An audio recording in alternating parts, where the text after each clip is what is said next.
கையில் என் உயிரை ஒப்படைக்கின்றேன். ஆண்டவரே, உமது கையில் என் உயிரை ஒப்படைக்கின்றேன். எனக்கு அடைக்கலம் தரும் கற்பாறையாயிரும், என்னை பாதுகாக்கும் வலிமை மிகு கோட்டையாயிரும்.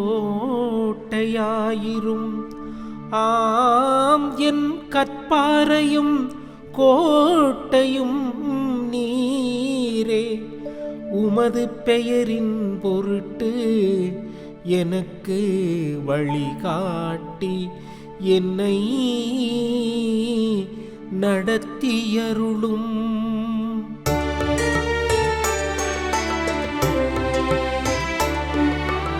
ஆண்டவரே, உமது கையில் என் உயிரை ஒப்படைக்கின்றேன். ஆண்டவரே, உமது கையில் என் உயிரை ஒப்படைக்கின்றேன். உமது கையில் என் உயிரை ஒப்படைக்கின்றேன். வாக்கு பிறழாத இறைவனாகிய ஆண்டவரே, நீர் என்னை மீட்டருள்வீர். உமது பேரன்பில் நான் களி கூர்வேன், அக்களிப்பேன். என் துன்பத்தை நீர் பார்த்திருக்கின்றீர்.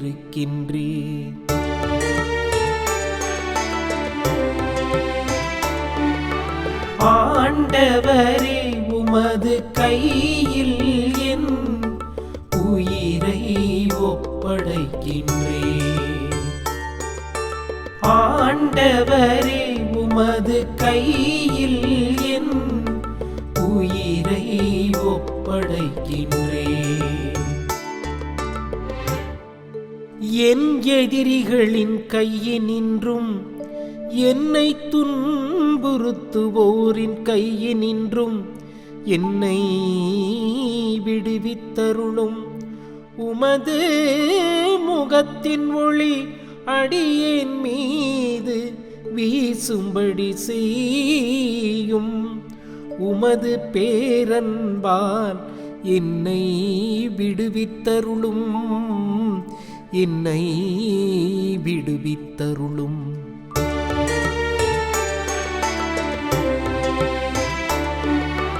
ஆண்டவரே, உமது கையில் என் உயிரை ஒப்படைக்கின்றேன். ஆண்டவரே, உமது கையில் என் உயிரை ஒப்படைக்கின்றேன். இயேசுவில் பிரியமான அன்பு சகோதர சகோதரிகளே, மாதா தொலைக்காட்சி நேயர்களே, உங்கள் அனைவரையும் இந்த தினம் ஒரு திருப்பாடல் நிகழ்ச்சியின் வழியாக சந்திப்பதில் நான் மகிழ்ச்சி அடைகிறேன். பிரியமான அன்பு சகோதர சகோதரிகளே, புனித ஸ்தேவானுடைய மறைசாட்சி விழாவை கொண்டாடக்கூடிய இந்த நாளிலே நமக்கு கொடுக்கப்பட்டிருக்கிற திருப்பாடலானது திருப்பாடல் 31. இந்த திருப்பாடல் இறைவனின் நம்பிக்கை என்கிற தலைப்பிலே இடம்பெற்றிருக்கக்கூடிய ஒரு திருப்பாடல். இந்த திருப்பாடல் தாவீது ராஜாவால் பாடப்பட்ட பாடலாக இருக்கிறது. தாவீது ராஜா ரொம்ப கஷ்டமான காலத்திலே, தன்னுடைய எதிரிகளினுடைய கைகளிலே சிக்குண்டு கிடக்கக்கூடிய அந்த காலத்திலே எப்படி இறைவன் மீது நம்பிக்கை கொண்டு, இறைவன் இந்த துன்பத்திலிருந்து என்னை காப்பாற்றுவார், இறைவன் இந்த துன்பத்திலிருந்து எனக்கு விடுதலை கொடுப்பார், இறைவன் இந்த துன்பத்திலே என்னை வெட்கமுற விடமாட்டார் என்கிற அந்த நம்பிக்கையை எடுத்து காட்டக்கூடிய பாடலாக இந்த திருப்பாடலானது அமைந்திருக்கிறது. இந்த திருப்பாடலுடைய வரிகளை நாம் உற்று நோக்குகிற பொழுது எந்த அளவுக்கு ஒரு துன்பமான சூழலிலும் கூட இந்த திருப்பாடல் ஆசிரியர் இறைவன் மீது இருக்கக்கூடிய நம்பிக்கையை வெளிக்காட்டுகிறார் என்பதை நம்மால் உணர முடிகிறது. அவர் பாடுகிறார், என்னுடைய கற்பாறையும் கோட்டையும் அவரே, உம்முடைய பெயரின் பொருட்டு என்னை வழிகாட்டி நடத்தியருளும் என சொல்லி பாடுகிறார். அது மட்டுமல்ல பிரியமான அன்பு சகோதர சகோதரிகளே, அவர் முழுமையாக ஒரு வார்த்தையிலே சொல்லுகிறார். இன்று வாசிக்க கேட்ட பல்லவி, என் உயிரை உம்மிடம் ஒப்படைக்கிறேன். ஆண்டவரே உமது கையில் என் உயிரை ஒப்படைக்கிறேன். கடவுள்கிட்ட என்னுடைய உயிரையே ஒப்படைத்து விடுகிறேன் சொல்கிறார். முழுமையாக சரணாகதி அடைந்து விடுகிறார். ஏன்னு சொன்னா, இந்த வாழ்க்கையில நாம் இருக்கக்கூடிய வலிகள், துன்பங்கள், வேதனைகள் எல்லாமே கடவுளிடமிருந்து நமக்கு வருவதில்ல. மாறாக இந்த துன்பங்களிலிருந்து விடுதலை கொடுக்கக்கூடிய ஆற்றலை கடவுள் நமக்கு தருகிறார்.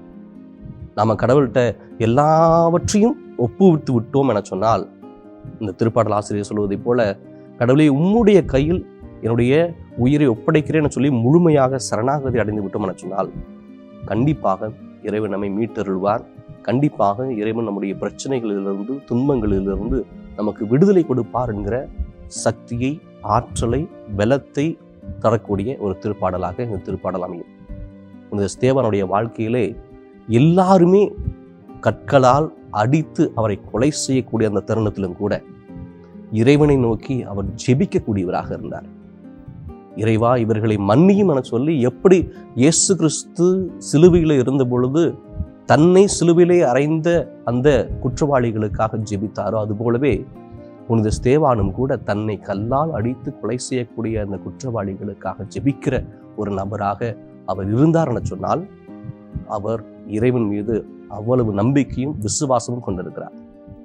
நம்ம எல்லாருக்குமே கஷ்டங்கள் இருக்குது, துன்பங்கள் இருக்குது, பிரச்சனைகள் இருக்குது, கவலைகள் இருக்குது. கண்ணீரோடு சில சமயங்களில் ஆண்டவரிடத்திலே நாம் ஜெபிக்கிறோம். அந்த ஜெபங்களை எல்லாம் கடவுள் நம்மை கேட்க மாட்டாரா என்கிற ஒரு ஆவல் இருக்கிறது. நமக்கு ஒரு அற்புதம் நடக்காதா என்கிற ஒரு கேள்வி நம்மிடத்துல இருக்கிறது.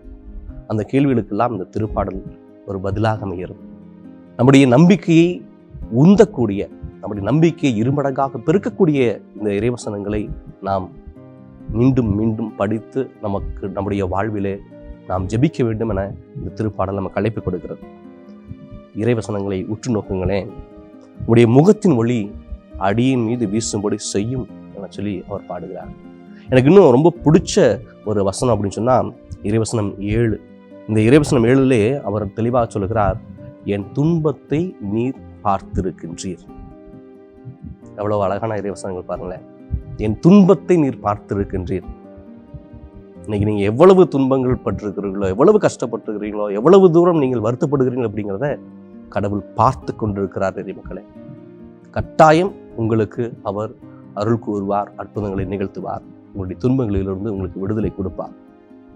ஸ்தேவான் நம்பிக்கையோடு ஜெபித்ததை போலவே நாமும் நம்பிக்கையோடு ஜெபிப்போம். நம்முடைய துன்பங்களிலிருந்து நமக்கு விடுதலை கொடுக்கக்கூடிய ஆண்டவர் நம்மோடு இருக்கிறார் என்கிற நம்பிக்கையோடு ஜெபிப்போம். என்னை கைவிட்டு விட்டார் என்கிற அந்த ஒரு பிதற்றல் வேண்டாம், புலம்பல் வேண்டாம். கடவுளே உமக்கு கண் இல்லையா, காது இல்லையான்னு சொல்லி ஜெபிக்கக்கூடியவர்களுடைய ஒரு ஜெபங்களாக நம்முடைய ஜெபங்கள் இருக்க வேண்டாம். மாறாக கடவுள் என்னோடு இருக்கிறார், கடவுள் எனக்கு ஆற்றலும் பலமாக இருக்கிறார், கடவுள் என்னுடைய கோட்டையாக இருக்கிறார், கடவுள் என்னுடைய அரணாக இருக்கிறார், கடவுள் என்னை கட்டி காக்கக்கூடியவராக இருக்கிறார், என் பக்கத்திலே நின்று என்னை எல்லா விதமான தீமைகளிலிருந்து எனக்கு விடுதலை தரக்கூடியவராக இருக்கிறார், என் எதிரிகளின் கண் முன்பாக என்னை உயர்த்தக்கூடியவராக அவர் இருக்கிறார் என்கிற இந்த திருப்பாடலுடைய ஆசிரியருடைய வார்த்தைகளை நம்முடைய வாழ்வாக மாற்றிக்கொள்ளும். அப்படி மாற்றுகிற தருணத்திலே இறைவன் நம்முடைய நம்பிக்கையை உற்று நோக்கி நமக்கு விடுதலையை கொடுப்பார். ஜெபிப்போமா? எங்களை எந்நாளும் காத்து வழிநடத்தக்கூடிய எங்கள் அன்பு ஆண்டவர் இறைவா, எங்களுடைய வாழ்க்கையில் இருக்கக்கூடிய எல்லா துன்பங்களையும் நீர் அறிந்திருக்கின்றீர். எங்களுடைய கஷ்டங்களை நீர் பார்க்கின்றீர். எங்களுடைய கவலைகளில் எங்களோடு துணையாக இருக்கின்றீர். இந்த துன்பங்களிலிருந்து நீர் விடுதலை கொடுப்பீர் என்கிற நம்பிக்கையோடு இந்த நாளிலே நாங்கள் ஜெபிக்கிறோம். ஆண்டவரே, நாங்கள் ஒருபோதும் வெட்கமுற விடாதேயும் உம்முடைய நம்பிக்கையில் நிலைத்திருந்து நிலை வாழ்வை பெற்றுக்கொள்ளக்கூடிய மக்களாக எங்களை மாற்றியருளும் என சொல்லி இந்த நாளிலே நாங்கள் ஜெபிக்கிறோம். எங்களுடைய ஜெபம் கேளும் ஜீவனுள்ள நல்ல தந்தையே. ஆமென்.